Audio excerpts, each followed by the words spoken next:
या अमीरुल मोमिनीन को लाने का इस्लामी टच और इस्लामी टच की बातें कर रहे थे कि इनके दरमियान तो कुरान अंदाजी होनी चाहिए, क्योंकि एक कहता है मैं लीडर ऑफ अपोजिशन हूं, मैं बात करूंगा, ठीक है भाई। एक साहब कहते हैं मैं पार्टी चेयरमैन हूं, मैं बात करूंगा, वो भी ठीक है। एक कहते हैं मैं साबिक स्पीकर हूं, मैं उस कैपेसिटी में बात करूंगा, अच्छा भाई। और पार्टी का जो नाम है वो है सुन्नी इत्तेहाद कौंसिल। उस बेचारे को तो बात करने ही किसी ने नहीं दिया, उसके चेयरमैन को तो उनको तो कोई पूछता ही नहीं है।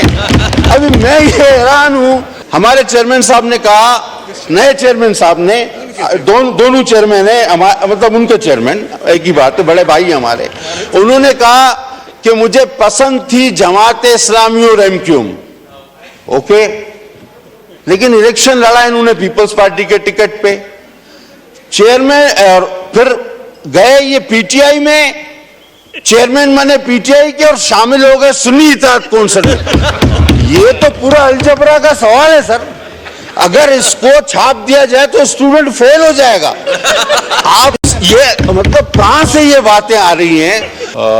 आपकी तवज्जुह से मैं पैगाम देना चाहूंगा अपने इंतहाई मोतबर साबिक स्पीकर साहब को, जिन्होंने चंद सवालात उठाए और बार बार ये जोर दिया कि किस कानून के तहत हमें फलां चीज की इजाजत नहीं दी जा रही।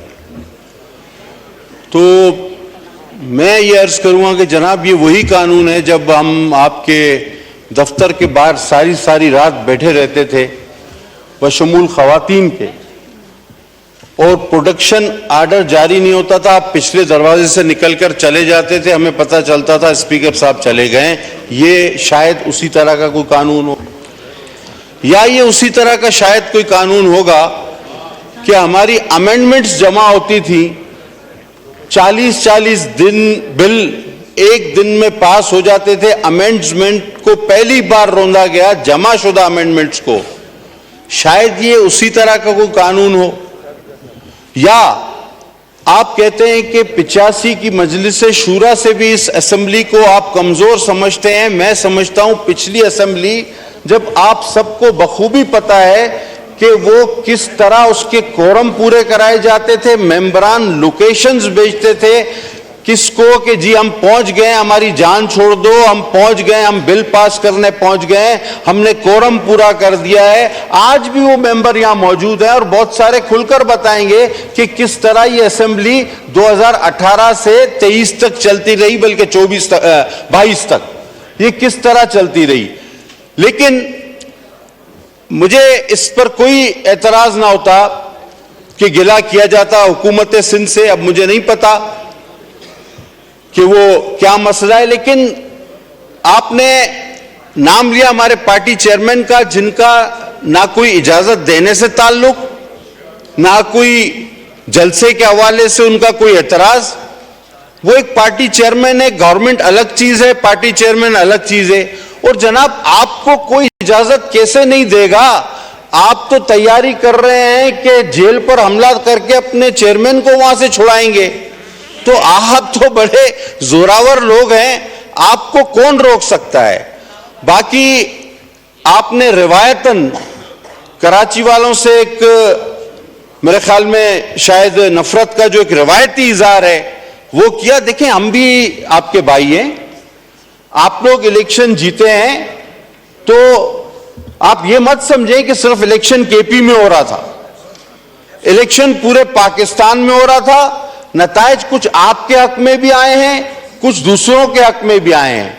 2018 में भी यही हुआ था।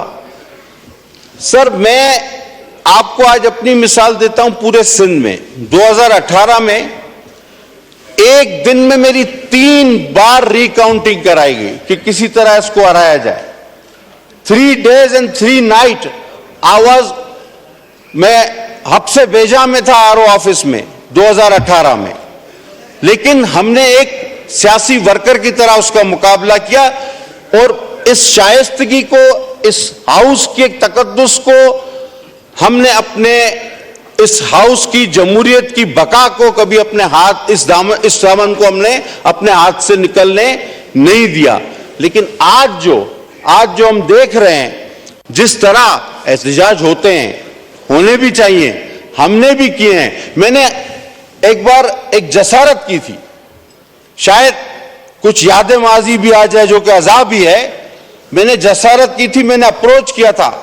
मैं हमेशा पूछ कर अप्रोच करता हूं कि मैं I approach speaker, mister speaker, जो आपके साथ भी करता हूं। मैंने इन्हीं साहब को एक बार कहा था, मैंने कहा आपका नाम तारीख में लिखा जाएगा। आज जो आप कर रहे हैं, हाउस पर बिजनेस है, मेरे पास रिसीविंग है, आप उसको एकदम इग्नोर कर रहे हैं। आप तारीख में लिखे जाएंगे कि इस तरह भी इस हाउस में हुआ है। ये मैंने अप्रोच करके कहा है। अब इसके लिए हलफ मैं भी उठाने को तैयार हूं, हलफ सामने वाला भी उठाए कि ये बात मैंने की थी या नहीं की थी, कि तारीख में ये बदतरीन मिसाल साबित होगी। लेकिन हम आज फिर ये चाहते हैं कि इस हाउस का तकद्दुस बहाल हो, हम और आप मिलके इस मुल्क की मुश्किलात में कमी करें, हम और आप मिलके इस मुश्किलात का सामना करें। तमाम इख्तिलाफात के बावजूद हर पार्टी ये कहती है कि फला जगह मैं जीता हुआ हूं, फला जगह मैं जीता हुआ हूं, फला जगह मैं जीता हुआ हूं।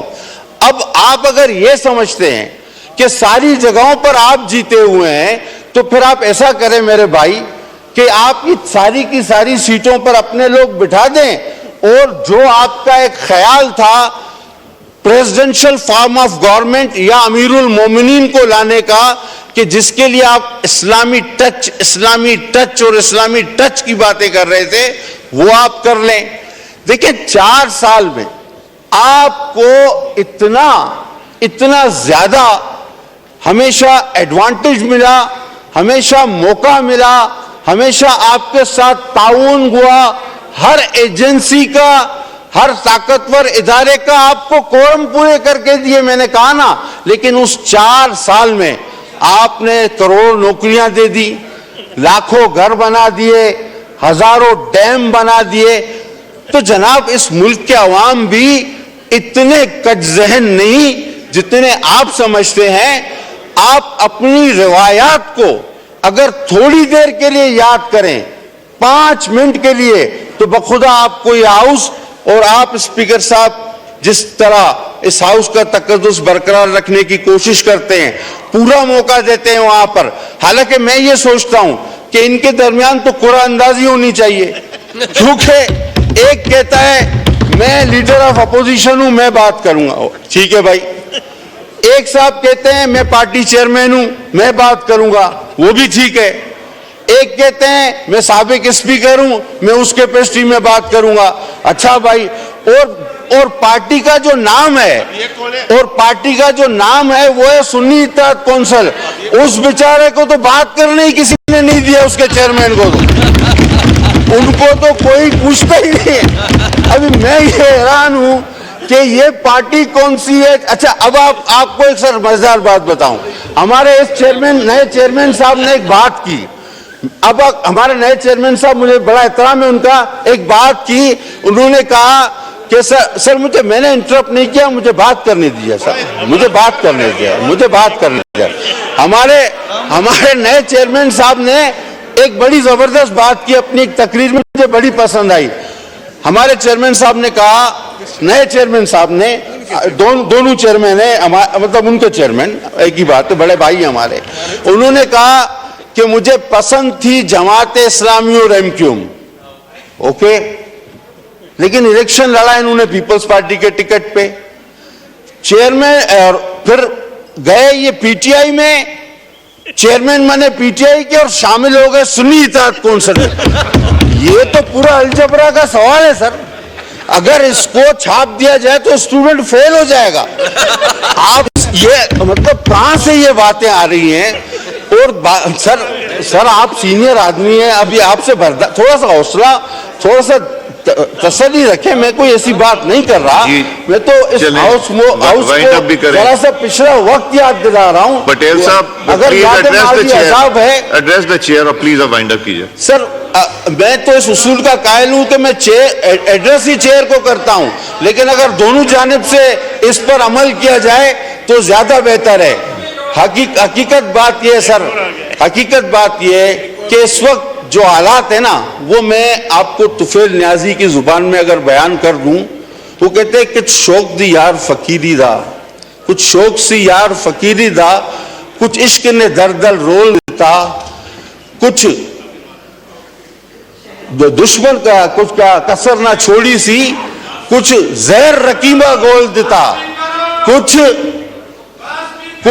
अभी करता हूं, वो कुछ जहर रकीबा रोल दिता, कुछ सड़ गई किस्मत बदकिस्मत दी, कुछ यार जुदाई विच रोल दिता, कुछ होंज भी गलियां औखियां सन, कुछ गल विच गमादा तोक भी सी, कुछ शहर के लोग भी जालिम सन, कुछ सानू मरण का शौक भी सी। ये हालत है इनकी इस वक्त। जी शुक्रिया। मेरे लिए असद कैसर साहब